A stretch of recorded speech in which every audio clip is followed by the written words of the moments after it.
sommes le dernier week-end avant l'ouverture du dépôt des candidatures par la commission électorale.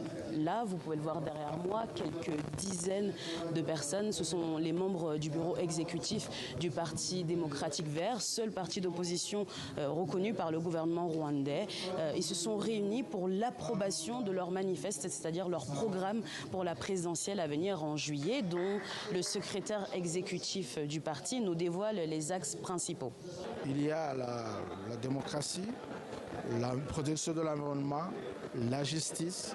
Il y en a beaucoup, mais si je peux dire, ce sont les points qui dirigent notre manifeste.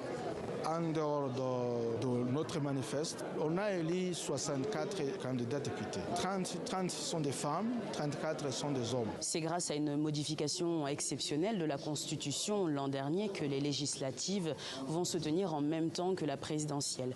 Avec Paul Kagame à la tête du pays depuis l'an 2000, Franck Habineza, chef du Parti démocratique vert, qui est arrivé sous un tonnerre d'applaudissements, est le deuxième candidat qui remplit les conditions d'acceptation de son dossier par la commission électorale. En ce qui me concerne, j'ai presque tous les documents. Ce qui me manque, c'est la photo, c'est tout. On est presque prêt. En tant que candidat d'un parti politique, on n'a pas besoin de chercher des signatures. C'est simplement pour les candidats indépendants qui doivent obtenir 600 signatures.